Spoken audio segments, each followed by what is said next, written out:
Hey guys, today we're gonna talk about my least favorite thing to do, or my second least favorite thing to do.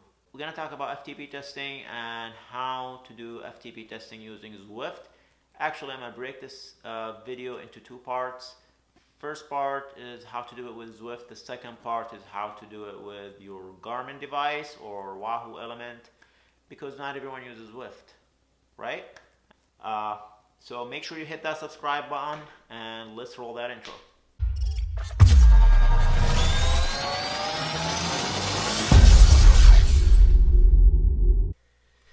Okay, so the whole idea behind FTP testing is to figure out the maximum amount of watts that you can sustain for a period of time, whether it's an 8-minute test, 20-minute test, 30-minute test, or the full hour, and you take that number and figure out your FTP, plug it into your software, and then you base all your training based on that number. Generally, it's your average for a full hour, but it is generally done using 20-minute test. That is the most popular one, and some do the full hour. If you're into that kind of punishment, kudos to you. I don't know how you guys do it. So now you know you have to push yourself as hard as you can for that full hour to get the best possible FTP number. Now let's talk about ERG mode. ERG mode is when you are telling the trainer to take control of the resistance to get you to a goal watt. So if you're telling the trainer, I want to sustain 200 watts for 20 minutes, then the trainer will do everything it can to keep you at 200 watts regardless of your cadence. So if you're going at 120 RPM, the trainer will keep you at 200 watts. If you're going at 50 RPM, the trainer will increase resistance to keep you at 200 watts. So if you are using ERG mode during your FTP test, you're basically telling the trainer, I want to average 300 watts for that 20-minute segment, and that kind of defeats the purpose of the FTP test, because you're trying to figure out what's the maximum effort that you can put during that 20-minute segment. And you might fail. You might not be able to make it to 300 watts for the full 20 minutes, and you might fail your test, or possibly you can underperform as well. So generally, when you're doing an FTP test, you want to turn ERG mode off and manually adjust the resistance, or adjust by either adjusting the resistance, the slope on your trainer, or by shifting gear. So Zwift uses a standard 20-minute test to calculate your FTP.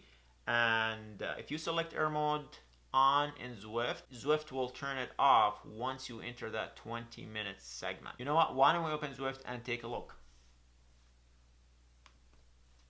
Okay, so I'm just gonna log in and pair my trainers real quick.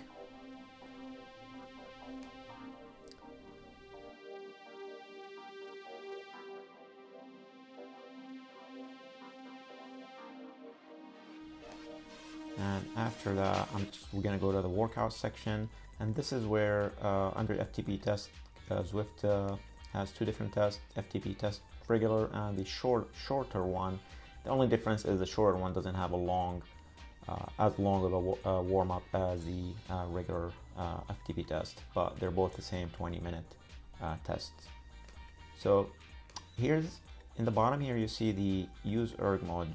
I usually turn that off when I'm doing an FTP test, just because I like to get used to the shifting, and I like to get used to adjusting resistance myself before getting into that 20-minute segment, rather than hitting that 20-minute segment and then having to figure out the resistance or the shifting.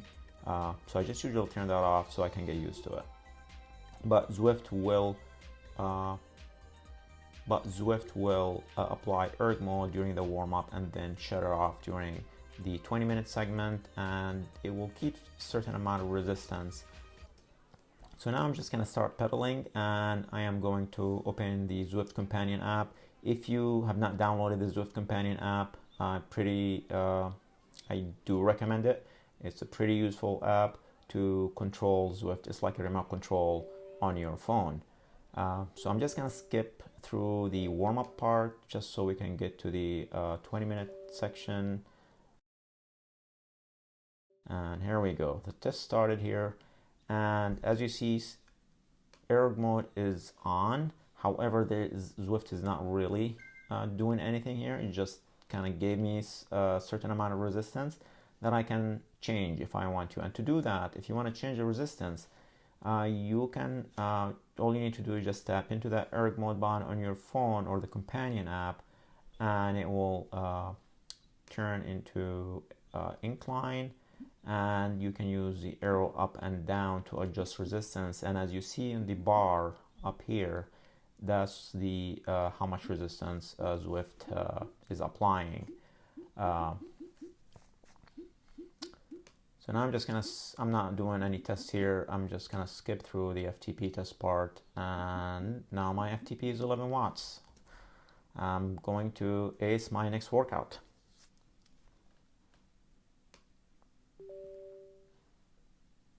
So this is it. Hopefully that explains it. If you have any question, please comment below in the comment section, and also hit that subscribe button and the like button, and make sure you subscribe if you want to see how you can adjust your trainer resistance and do an FTP test using your Garmin or Wahoo Element or Element Bolt. And I'll see you next time.